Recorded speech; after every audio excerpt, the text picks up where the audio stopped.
So first of all, Kevin, I've never asked you this question, but where does Savannah, your prefix, come from?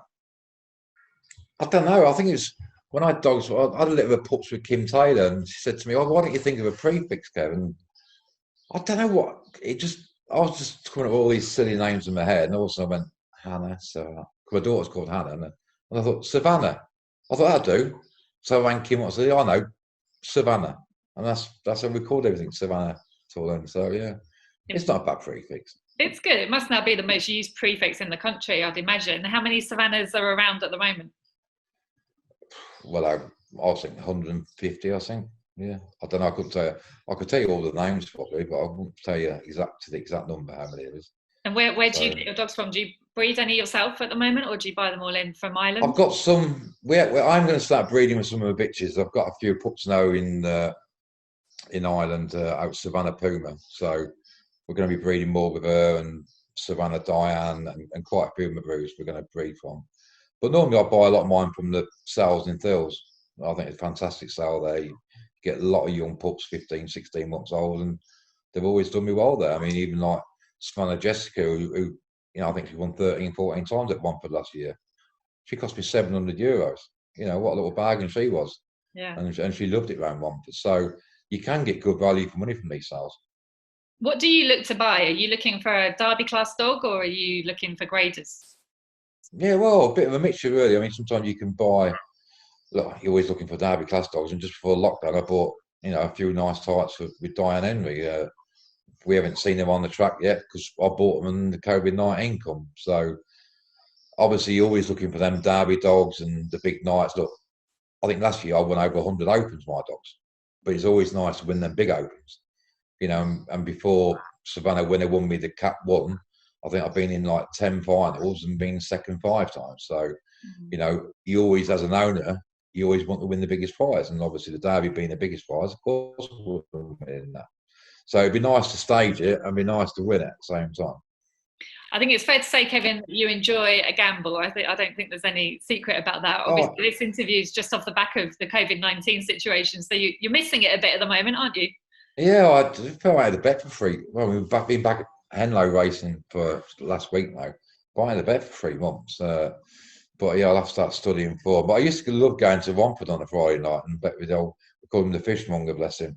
And always had a few bets with him. And I enjoyed the crack on a Friday night going to Romford with the lads and having a bet on the dogs. And sometimes we'd take 7 or 8 dogs there. And yeah, sometimes it was a painful experience and sometimes it was a happy experience. So yeah. So from you saying that, it sounds like you prefer to gamble on course to online.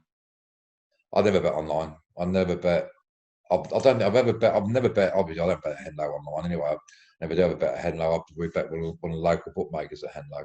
But no, I never bet online. The only time I bet online is if I got a dog running at Craig or somewhere like that, and I might have a few quid on, or I might do if I got 4 or 5 at one, I might do a lucky 31 or something like that. But normally, I'm one of them old-fashioned punters. It's nice to go to a course, have a bit of cash on, and get paid in cash. You know. Interesting. Does owning so many dogs give you an edge when it comes to gambling? I think that, yeah, definitely. But I think, especially like Henlow, I could have a lot of young pups coming through, and you just watch them, and they sort of tell you when it's worth having a bet on them. Normally, I think with a new pup at the track, first 2 or 3 runs, you can't have a penny on it, and then when they start showing something, that's the time to bet them. So yeah, it does help you. And we're having so many dogs as well. A lot of times, your dogs are in the wrong sort of grade. They can't win that level. So you have to wait till they get dropped. Then if they get the trap, they're worth a bet. So yeah, it does make it easier in one aspect, I suppose. And do you get tip-offs from trainers? Oh, do you know what? I don't listen to trainers. I mean, one of my trainers, Frank, bless him, if he's got 2 in a race, he's guaranteed to give me the loser. He always gets it wrong. Whichever one he says, he will win. So I always make my own opinion on. So best way. And how do you make that opinion? You said obviously if a dog's in the wrong or right grade, but what else are you looking for? Yeah, I suppose because I watch so much racing and I like to think I've got a decent opinion about my dogs and even other people's dogs. So, I always memorise the race and it's always them hard luck stories. If I'm watching a race from a punter's aspect, I'm always looking for that dog who's unlucky being behind. It's not always about out and gone, that's impressive. It's them hard luck stories from behind, especially if they're hard luck and then they get dropped in grade, then you can have a bet. So it's about being patient. I mean, like, you look at a track like Henlow, do 84 races a week. You only need 3 or 4 winners. You know, people. That's the key. I think that's the key to winning money from a gambling point of view. Just bet 3 or 4 races a week, pick 3 or 4 good things, and that's it. So being selective. And do you watch all the races, or do you watch the videos back? I always, yeah. I obviously lately I'm so busy, but I always get my cameraman to send me the video, so I always watch the videos, and I love watching my young pups starting out and seeing how far they can progress. And I've had loads of dogs at Henlow go completely through the grades and then go on to an open, so it's pleasing. And we've talked about your sort of positive personality, but I'm sure you've had times where you've had losing streaks, where you're gambling and it seems to be a never-ending losing streak. How do you deal with that? I'm one of them. I'm a good loser, to be fair. So, you know, like I say, sometimes I've been to Romford and the lads were telling me we've gone down, we've had a right bad night, and I wake up in the morning, I just laugh to myself and get on with it. So, you know, only bet to what you can afford to lose, and don't cry over spilt milk, sort of thing. So it don't bother me. Look, you win, you lose, you lose. So yeah. Could But you ever? yeah. I suppose sometimes if you go through a bad run, you just got to forget about it and move on. And if I think punters, and I see them all the time, I see them at Henlow, then people could lose week in, week out. They come, oh, my luck's out, next time I have a bet, something happens and I lose again. I think you need that positive mindset, I think, when it comes to having a bet. Could you ever have seen yourself as a professional punter? Uh, If I wasn't doing what I was doing now, probably yeah, because I would just like say places like Henlow and even like Towcester going forward, you just pick out so many bets a week and put 4 or 5 up on a tipping line, and I think you win money that way. To be fair, I think I've been involved in the sport so many years, and I understand the grading race side of it well. I've got a lot of dogs, so yeah, I suppose in a way I do have an edge, but I do have a good opinion as well, which is important. So. Yeah, so yeah, it's good to have a bit of a bet, and it'd be nice to have a bet actually. So we'll have to start getting a few quid out, I reckon. Let's talk about the greyhound racing industry as things stand. What are your hopes for the sport? Not for your tracks, your hopes for greyhound racing. Do you think we're in a time of change? I think we're in a massive time of change, and it's worrying that already we've had a few tracks closing us, and hopefully them tracks will reopen again. Uh, what's holding for ground racing going forward, I don't know. I think it's going to be very difficult for us. I think we need to get the crowds back when all this social distancing and that ends. I don't know.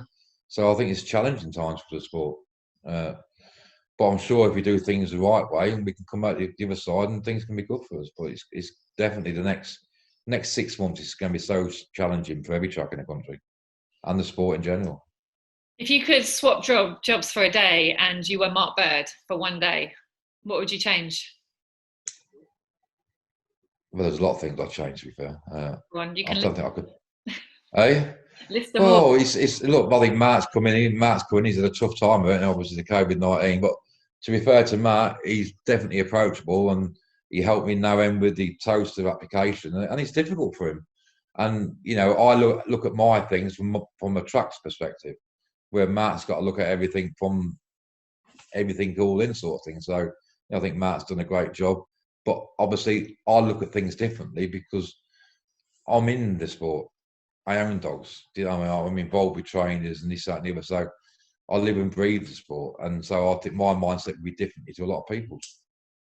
All I ever want to do is for the best for the sport, and I think that's important to have that sort of mindset. So yeah, I think I would change a lot of things with that. What's the most important thing you'd change? I think the massively most important thing would be the welfare side. I don't think we've done enough over the welfare of the dogs over the last 5-6 years. I know we have policies with Greyhound Trust and this, that, and the other, but I don't think there's ever been enough done on rehoming a dog. And I think I've proved it myself personally that every dog can be rehomed.